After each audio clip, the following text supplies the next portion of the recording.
जिब्रै नं चिरां दुवार बियाबाव रायजो राजाफोरनि थाखाय थाद'नाय गैयै खामानि मावगासिनो दं डक्टर सांग्रां ब्रह्मआ।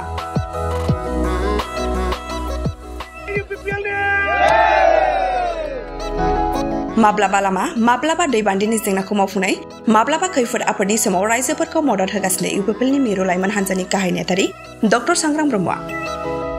थांनाय गोलाव समनिफ्रायनो जिब्रै नं चिरां दुवार बियाबनि रायजो राजाफोरनि जेखिजाया जेंना जेंगोनाफोरखौ मावफुंनानै होबोदों डक्टर सांग्रां ब्रह्मआ।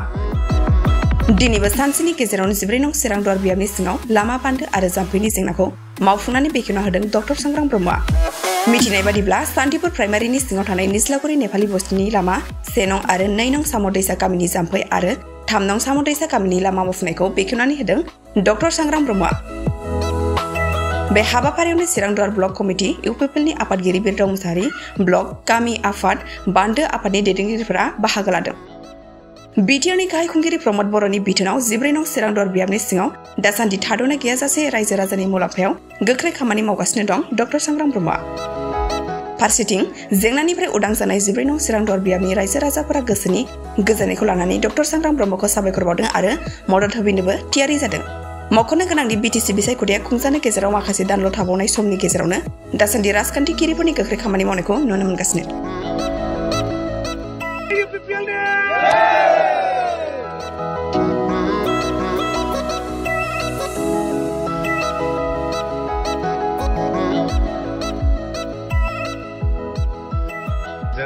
जोङो नैबे जाम्फैखौ जाहाथे जोंनि रायजो राजा बिथांमोनहा मोजाङै माइ गायनानै मोनजायो, बिनि थाखायनो बे जाम्फैखौ फोसाबनानै होनांगौनि दायित्वआ जोंनि होननानै जोङो साननानै लादों आरो दिनै नैबे हाबाफारिखौ आरो नैबेखौ मावफुंनो मोननानै जोंखौनो जोबोद गोजोननाय मोनदों।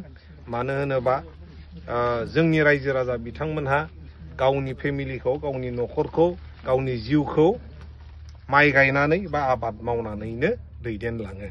दा प्रमद बर' सार, जोंनि बिटिसिनि चिफ आरो जोंनि इउपिपिएलनि आफादगिरि बिथाङा जोंखौ बोसोन होदों कि रायजो राजानि गांनाय उखैनाय, रायजो राजानि अभाब अभिजुग, रायजो राजानि निदानाव रायजो राजाफोरजों गसंथानो थाखाय। दा बे लेखानो जोङो गासैबो रायजो राजानि, गासैबो गामिनि जेनाखि जेंना जेंगोना, जेनाखि अभाब अभिजुग, जेनाखि आफोद खैफोद, जोङो बेफ्राव सासे सासे रौनिया हिसाबै गसंथानो थाखाय दिनै ओंखारबोदों आरो बे लेखानो जोङो बेफोर खामानिखौ गुबुन गुबुन जायगायाव मावफुंबाय थादों। आङो गोबाव बिबुंथि लाखिला, मिजिंथियो एबारनिफ्राय बा देग्लाय बोसोराव आरो फैबाय थानाय बोसोराव जाहाथे नोंथांमोनहा आफा इसोरनि अननायाव मोजाङै मोजां माइखौ गायनानै मोनजायो, आबादखौ खालामनानै मोनजायो। आङो बेखौनो आरज गाबनानै नैबे गोथार हाबाफारिखौ मावनो थाखाय आवगायनाय जाबाय। गोजोन्थों। कि रायजोनि अभाब अभिजुग, नांगौ खैफोद आफोदाव गसंथानानै था होनना बुंदों। थाबायजायैया 12 बोसोरसिमसो जाबायमोन। दा बे लामाया दिनै सार doctor Sangram Brahma, central youth इउपिपिएलनि जेनेरेल सेक्रेटारि सारनि अननायजों दिनै थाबायजानायनि लामायाव फैफिनदों। दा बेखौनो जोङो थाबायफिननो थाखाय बे लामाजों दिनै बे लामाखौ बेखेवनाय हाबाफारि लादों। बे लामाखौ जोङो सारनि आखाइजोंनो बेखेवनो सिगांदों। दा गिबियावनो खुलुमनाय बयनिसिमबो बावहरग्रोनाय जाबाय। दिनै गोथार सान पुर्निमा, बयबो बेवहाय बाथौ आरज गाबदों आरो बेजों लोगोसेयैनो बे गोथार सानावनो नैबे जेनाखि लामा साउथ सिमला बागान, खोला सिमला बागान आरो सान्तिपुर थांनाय लामा हपा बस्तिजों कानेक्सन जानानै बे लामाया 12 बोसोरसिम जोंहा थाबायजायै मोनसे अबस्था जाबायमोन। दा बेखौ जोंना नोंथांमोननि गामिनिनो रुजुथाय फंबाया आंनो मिथिहोबाय थादों। दा आं रुजुथायखौ बुंदों, एसे लेट जादों खामानि मावनो फैनाया, आं बेखौ स्वीकार खालामो। नाथाय आं रुजुथायखौ बुंबाय थादों, गामियाव फैनानै लोगो हमफै होनना बुंबाय थादोंमोन रुजुथाय फंबाया। दा आं बुंदों आं खामानि मावनो हायाबा आं नुजाहैला होनना बुंदों। खामानि मावनो हायोबासो आं बयखौबो ज' लोगो हमहैदों, ज' रायलायनानै आङो फैगोन होननानै आं खोथा होबाय थादों। दा इसोरनि अननायाव, आफा इसोरनि अननायाव जोङो बे लामाखौ एसेबाबो मोजां अबस्थायाव लाबोनो हाबाय। आं बुङाखै बिनि जोबथा, बे जोबथा नङा। बे जोंनि जागायनायसो नङा होमबा जोङो बेखौ दा सेन्ट ग्रेभेल होबाय थाबाय जानायनि मोनसे अबस्था होबाय बाइक लाङोबा लांजाबाय नङा होमबा साइकेल थाङोबा थांजाबाय इ रिक्सा थांजाना थांजाया दा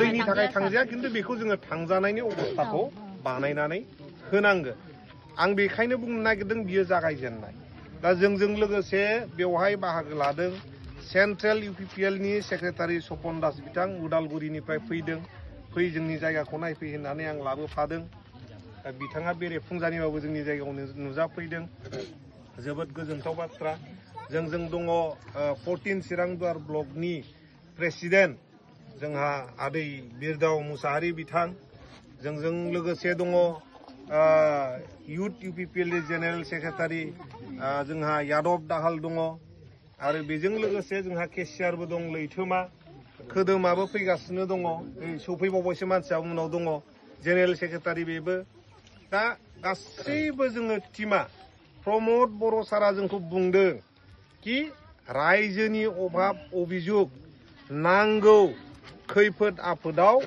गसंथानानै था होनना बुंदों रायजोनि अभाब अभियोग खैफोद आफोदाव जेब्लानो रायजोजों जों गसंथानानै थागोन अब्लानो रायजोनि अननायखौ मोनगोन होननानै जोंखौ बोसोन होदों नङा होमबा जों अनबासो नोंथांमोना अनफिनगोन नङा होमबा बिनि थाखायनो जोङो रायजोफोरखौ अननो सिबिनो आवगायबोदों दिनै स्किमजों गासैबो सम्भब जाजोबाबो जानो हानाय खिन्थु जों गोसो जायोबा माखौ मावनो हाया दा बेफोरखौथ' स्किम बानायोबा मानसिफ्रा 15 लाख 20 लाख स्किमबो बानायनो हागौमोन नङा होमबा खिन्थु बेखौ दिनै एक फैसा गैयाबाबो जोङो गोसोजों नांनानै जोङो ज' नांनानै ब्लकजों रायलायनानै इयुथजों रायलायनानै जों ज'थ' बे प्रब्लेमखौ सलुसन खालामनानै होनो हाबाय नङा होमबा दा बिनि थाखायनो रायजोफ्रा बयबो एकगत जानांगौ जाय अनफैदों जाय नोंथांमोनजों गसंथादों दा बिथांमोनजोंबो गसंथायोबाथाय आरो भगबाना जोंखौ नायसिनबावगोन आरो दा बिनि थाखायनो आं गुरै खावलायदों